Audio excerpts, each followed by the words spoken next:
ইন্না আনজালনাহু ফি লাইলাতিল কদর, আমি নাজিল করেছি কোরআনকে কোথায়? কদরের রাতে। ওয়া মা আদরাকা মা লাইলাতুল কদর, হে নবী আপনি কি জানেন লাইলাতুল কদর কি? লাইলাতুল কদরি খায়রুম মিন আলফি শাহর, হাজার মাসের চাইতে উত্তম। তানাজ্জালুল মালাইকাতু ওয়ার রূহু, এই রাতে নাজিল হন, অবতীর্ণ হন কারা? ফেরেশতারা এবং জিবরাইল আলাইহিস সালাম। বিইذনি রাব্বিহিম মিন কুল্লি আমর, মিন কুল্লি আমর মানে এখানে এক বছরের নতুন যে তাকদীর, এই তাকদীরটাকে নবায়ন করা হয় সবে বরাতে না, সবে কদরে। আর সালামুন হিয়া হাত্তা মাতলাইল ফজর, ফজর পর্যন্ত খালি শান্তি আর শান্তি।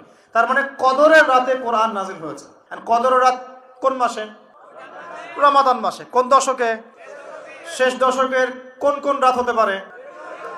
মাশাআল্লাহ, 21, 27, 21, 23, 25, 27, 29, এর মধ্যে যে কোনো একটা। ওই যে বলে 27ই হবে, হতেই হবে। 21, 23, 25, 27, 29 যে কোনো এক রাতে হতে পারে।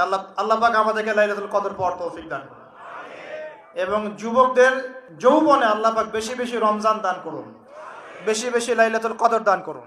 আগেকার উম্মতের হায়াত লম্বা ছিল, তাই তারা অনেক সময় পেত ইবাদত করা। আমাদের যেহেতু একটা শর্ট, এই কারণে আল্লাহ রাব্বুল আলামিন আমাদেরকে এরকম উৎসবের কিছু সিজন দিয়েছেন, ইবাদতের সিজন দিয়েছেন। যেমন লাইলাতুল কদর, এক রাত ইবাদত করবেন, 1000 মাস ইবাদতের চাইতে উত্তম হবে ইনশাআল্লাহ। আল্লাহ রাব্বুল আলামিন আমাদের সবাইকে বেশি বেশি নেক আমল করার তৌফিক এনায়েত করুন। এখন আল্লাহ পাক বলছেন কোরআন নাজিল করেছি লাইলাতুল কদরে। লাইলাতুল কদর হচ্ছে রমজান মাসের শেষ দশক, তার মানে রমাদান মাসে কোরআন নাজিল হয়েছে। তাহলে রমাদান মাসের সবচেয়ে ইম্পর্টেন্ট বিষয় কি ভাই? কোরআন নাজিল হওয়া। কোরআন, এখন কোরআন নাজিল হওয়ার পর কি হয়েছে? উত্তর, কোরআন নাজিল হওয়ার পর মাত্র 23 বছরের ব্যবধানে, কত বছর? মাত্র 23 বছরের ব্যবধানে একটা আইয়ামে জাহেলিয়াত মানে আবু জেহেলের সমাজ মুহাম্মদ সাল্লাল্লাহু আলাইহি ওয়াসাল্লামের সমাজে পরিণত হয়েছে। বলি আল্লাহু আকবার। আবু জেহেলের সমাজ মানে কি? যে সমাজে শিরকে ভর্তি ছিল। কি ছিল? এখন নাই? মুসলিম অমুসলিম উভয় সমাজে শিরক নাই। বহু মুসলিম কবর পূজা করে কিনা, মাজার পূজা করে কিনা, আছে না এগুলা? আপনাদের এলাকায় আছে কিনা আমি জানি না। আমি বহু জায়গায় ঘুরে আসি বাংলাদেশের, বাপরে বাপ। এবং কোন কোন জায়গায় তারা এত বেশি শক্তিশালী, বলতে গেলে কল্লা কাটি ফেলা একেবারে, মাথা খারাপ। যাক, আল্লাহ পাক আমাদের সবাইকে সর্বপ্রকার শিরক থেকে বাঁচিয়ে রাখুন। আমিন। কবরে শায়িত ব্যক্তি আমার কোনো কল্যাণ অকল্যাণ করতে পারবে?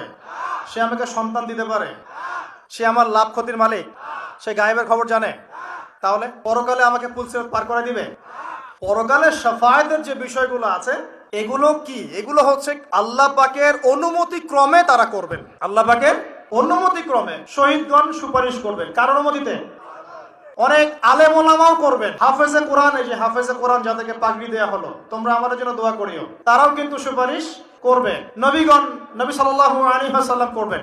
এটা কি নিজের ইখতিয়ার না আল্লাহর অনুগ্রহ? কোনটা? এটা আল্লাহ পাকের অনুগ্রহ। সো আকীদা স্পষ্ট রাখবেন। এরপরে আসেন, তো যেটা বলছিলাম প্রিয় ভাই, আবু জেহেলের যুগ মানে কি? শিরকে ভর্তি। আবু জেহেলের যুগ মানে সুদে ভর্তি সমাজ। আবু জেহেলের যুগ মানে হচ্ছে মাদকে ভর্তি সমাজ। আবু জেহেলের যুগ মানে মেয়েদের অবমাননা। আবু জেহেলের যুগ মানে গোত্রীয় হানাহানি। এগুলো ছিল আবু জেহেলের যুগ। এখন এই সমস্যাগুলো এই বিশ্বে আছে কি নাই? তাহলে এই বিশ্বের প্রেক্ষাপটেও কোরআন নাজিলের সেই মর্ম চলবে কি চলবে না? একই বিষয় না?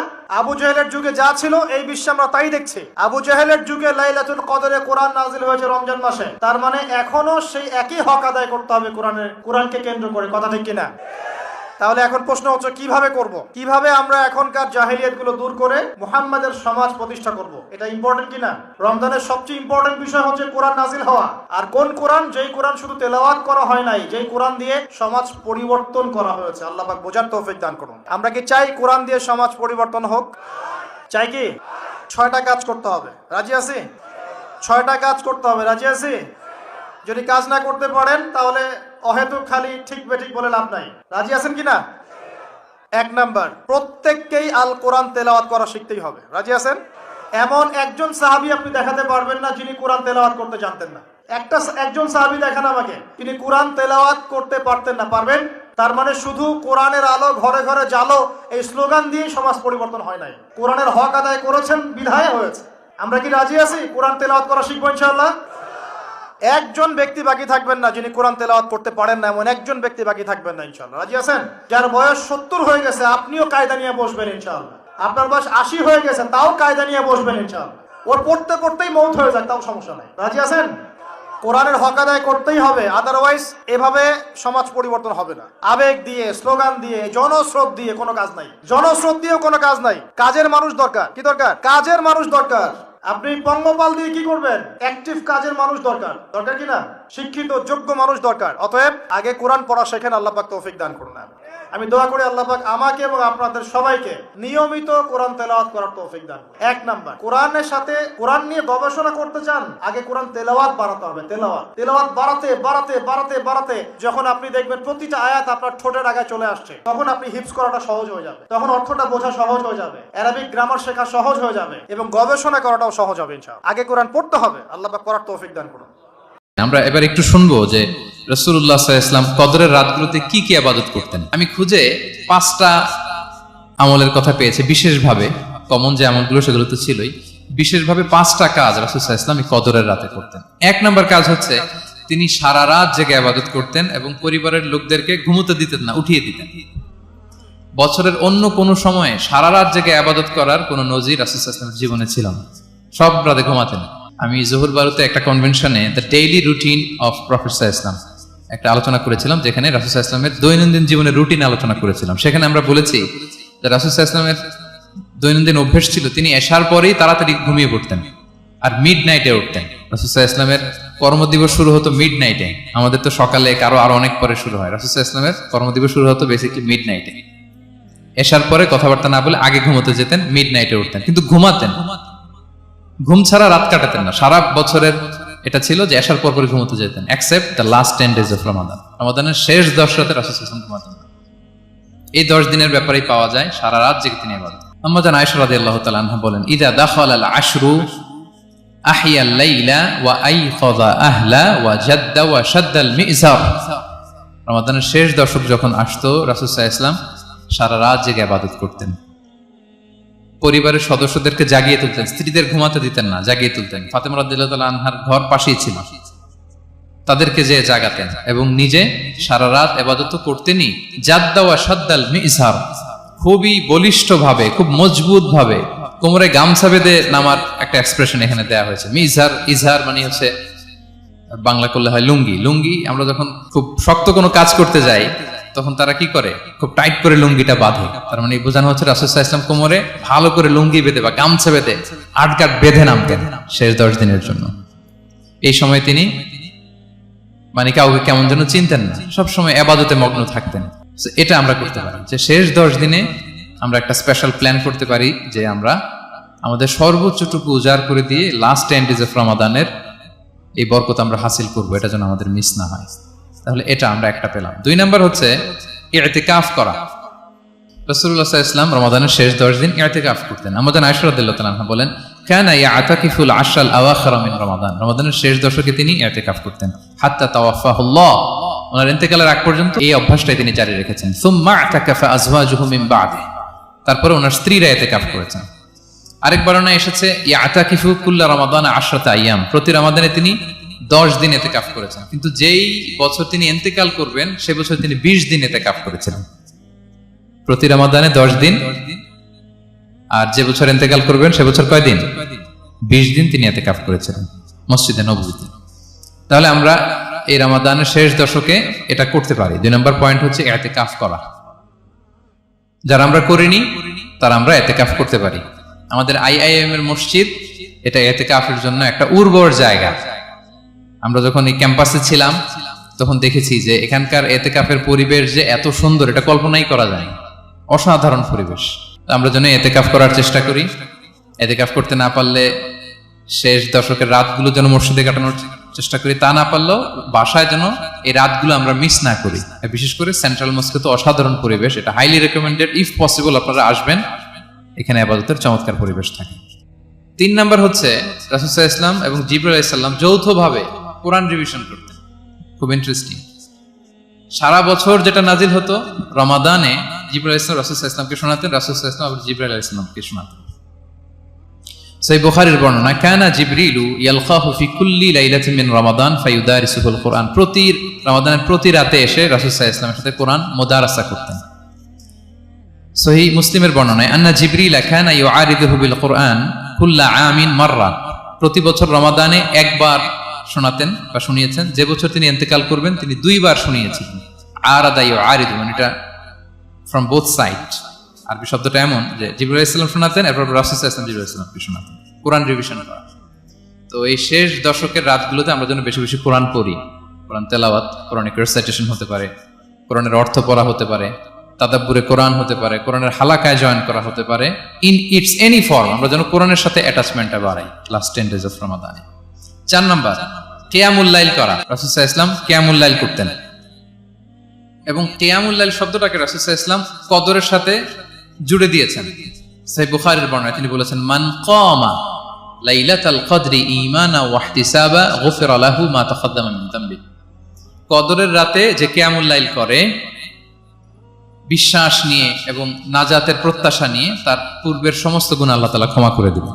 তাহলে কিয়ামুল লাইলটা রাসূল সাল্লাল্লাহু আলাইহি ওয়াসাল্লাম বিশেষভাবে কদরের রাতের সাথে সম্পৃক্ত করেছেন। আমরা যেন প্রতি রাতে কিয়ামুল লাইল করি, লম্বা সময় যেন দাঁড়িয়ে থাকি, লম্বা সময় কোরআনিক রেসাইটেশন করি দাঁড়িয়ে থেকে, লম্বা সময় রুকু, লম্বা সময় সিজদা, স্পেশালি সিজদা। আকরাবু মা ইয়াকুনুল আবদু মির রাব্বিহি ওয়া হুয়া সাজিদ ফাআকসিরু ফিহি দুআ।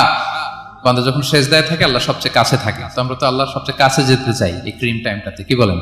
আমরা যেন লম্বা সময় সিজদাতে থাকি। কিন্তু আমাদের অনেকের যেটা হয়, নামাজে তাড়াহুড়ো, অনেকের সব ব্যস্ততা যখন নামাজে দাঁড়াই এরকম হয়ে যায়। রাসূল সাল্লাল্লাহু আলাইহি ওয়াসাল্লামের সালাত যদি আমরা খেয়াল করি, বিশেষ করে কিয়ামুল লাইলে এত যে সুন্দর ছিল। আম্মাজান আয়েশা রাদিয়াল্লাহু তাআলা আনহাকে জিজ্ঞেস করা হয়েছিল যে, হে আম্মাজান, রাসূল সাল্লাল্লাহু আলাইহি ওয়াসাল্লামের কিয়ামুল লাইল কেমন ছিল, কিভাবে কিয়ামুল লাইল করতেন? আম্মাজান আয়েশা দেখেন ওনার এক্সপ্রেশনটা কত সুন্দর। তিনি বলেছেন, ফালা তাসআল আন হুসনিহিন্না ওয়া তুলিহিন্না। রাসূল সাল্লাল্লাহু আলাইহি ওয়াসাল্লামের কিয়াম যে কত সুন্দর ছিল, কত লম্বা ছিল, আমায় জিজ্ঞেস করুন, আমি বলতে পারবো না। আমরা অনেক সময় যখন খুব বেশি চমৎকার কিছু হয় তো আমরা কি বলি, ভাই এত সুন্দর ছিল, আমি বোঝাতে পারবো না। এরকম বলি না যে এত অসাধারণ, আমি বলে বোঝাতে পারবো না। বাংলাতেও কিন্তু আমরা বলি এত চমৎকার, বলে বোঝাতে পারবো না, শব্দের গুণনে, ভাষার গুণনে আমি ফুটিয়ে তুলতে পারবো না। আমাদের আয়েশা এটাই বলেছিলেন, ফালা তাসআল আন হুসনিহিন্না ওয়া তুলিহিন্না। রাসূল সাল্লাল্লাহু আলাইহি ওয়াসাল্লামের রাতের নামাজ কিয়ামুল লাইল যে কত সুন্দর ছিল, কত দীর্ঘ ছিল, লম্বা ছিল, আমায় জিজ্ঞেস করুন, আমি বলে বোঝাতে পারবো না। সুবহানাল্লাহ, আলহামদুলিল্লাহ। আমরা যেন লম্বা সময় কিয়ামুল লাইল করি। আমাদের আয়েশা রাদিয়াল্লাহু তাআলা আনহা আরো বলেন, কানা ইয়াকুমু মিনাল লাইলি হাত্তা তাতাফাত্তারা কদামা। এত দীর্ঘ সময় দাঁড়িয়ে থাকতেন, থাকতে থাকতে ওনার পা ফুলে যেত, পা দুটো ফুলে যেত। আপনিও দীর্ঘ সময় দাঁড়িয়ে দেখেন যে পায়ে ঝিম ধরে যাবে, পা ফুলে যাবে, এটা করতেন রাসূল সাল্লাল্লাহু আলাইহি ওয়াসাল্লাম। তো আম্মাজান আয়েশা বলেন, ইয়া রাসূলুল্লাহ লিমা তাসনাউ হাযা ওয়া কদ গুফিরা লাকা মা তাকাদ্দামা মিন যামবিকা মা তাআখার। আপনি এত কষ্ট কেন সহ্য করেন নিজের দেহের উপরে? আপনার তো আগের পরের সব গুনাহই মাফ। আদতে তো রাসূল সাল্লাল্লাহু আলাইহি ওয়াসাল্লামের গুনাহই নেই, তিনি নিষ্পাপ।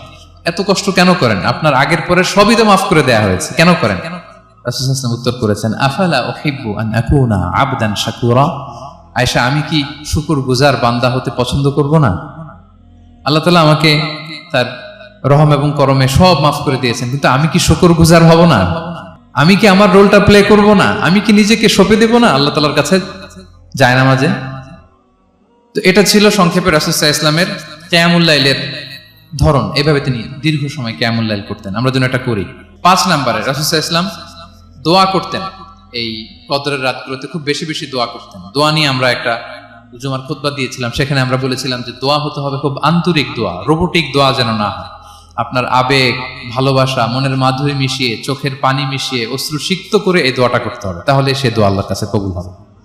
আমরা যেন আমাদের ভাব, আবেগ সব ঢেলে দিতে পারি আমাদের দোয়াতে, আমাদের সিজদায়, আমাদের কিয়ামুল লাইলে। এবং যে কোনো ভাষায় কোরআনিক দোয়াগুলো রেকমেন্ডেড, হাদিসের মাসুরগুলো রেকমেন্ডেড। তাছাড়া আপনার নিজের ভাষায় আপনার কি চাওয়া, আপনার কি আকাঙ্ক্ষা, আপনার মনের কষ্ট, যাতনা সবকিছু আপনি আল্লাহ তাআলার কাছে পেশ করুন। এবং আম্মাজান আয়েশা জিজ্ঞেস করেছিলেন, ইয়া রাসূলুল্লাহ, আমি যদি কদর পেয়ে যাই আমি কি বলবো এ রাতে? মা আদউ, কি দোয়া করব? রাসূল সাল্লাল্লাহু আলাইহি ওয়াসাল্লাম বললেন, তাকুলিন, আয়েশা তুমি বলবে, আল্লাহুম্মা ইন্নাকা আফুউন তুহিব্বুল আফওয়া ফাআফু আন্নী। আয়েশা তুমি যদি কদরের রাত পেয়ে যাও এটা বলবে, হে আল্লাহ আপনি ক্ষমাশীল, আল্লাহ আপনি ক্ষমাকে পছন্দ করেন, আল্লাহ তাই আপনি আমায় ক্ষমা করেন। হে আল্লাহ আপনি ক্ষমাশীল, আপনি ক্ষমাকে পছন্দ করেন, আল্লাহ আপনি আমাকে ক্ষমা করেন। এই দোয়াটা আমরা যেন বেশি বেশি করি। আমার সাথে সাথে সবাই একটু পড়ুন মেহেরবানি করে, আল্লাহুম্মা ইন্নাকা আফুউন তুহিব্বুল আফওয়া ফাআফু আন্নী। আল্লাহুম্মা ইন্নাকা আফুউন তুহিব্বুল আফওয়া ফাআফু আন্নি। হে আল্লাহ, আপনি ক্ষমাশীল, আপনি ক্ষমা করাকে পছন্দ করেন, আল্লাহ আমাকে ক্ষমা করেন। আমরা আমাদের নিজেদের ভাষায় অনেক দোয়া করতে পারবো, কিন্তু রাসূল সাল্লাল্লাহু আলাইহি ওয়াসাল্লামের শেখানো দোয়াগুলো এটা হচ্ছে মানে very precise in wording but comprehensive in meaning. এটার অর্থ, এটার আবেদন এটা অনেক বেশি। আমি অনেক 10টা-20টা বাক্য বলে এত সুন্দর কথা মিলাতে পারবো না। রাসূল সাল্লাল্লাহু আলাইহি ওয়াসাল্লাম যেটা শিখিয়ে দিয়েছেন, আগে আল্লাহর প্রশংসা করলাম, আল্লাহ আপনি ক্ষমাশীল, আবারও প্রশংসা, আল্লাহ আপনি তো ক্ষমা করাকে পছন্দ করেন। যেটা আপনি পছন্দ করেন না ওইটা তো চাচ্ছেন, যেটা আপনার পছন্দ, যেটা আপনি করতে ভালোবাসেন, গাফিরিয যামবি ওয়া কাবিলিত তাওব, আপনি ক্ষমা করাকে পছন্দ করেন, তওবা কবুলকে আপনি পছন্দ করেন, তো সেটাই তো চাচ্ছি আপনার কাছে, আপনি আমার তওবা কবুল করুন, আল্লাহ আপনি আমাকে ক্ষমা করুন। এই দোয়াটা প্রত্যেক রাতে যেন আমরা বেশি বেশি করি সম্মানিত সুধী।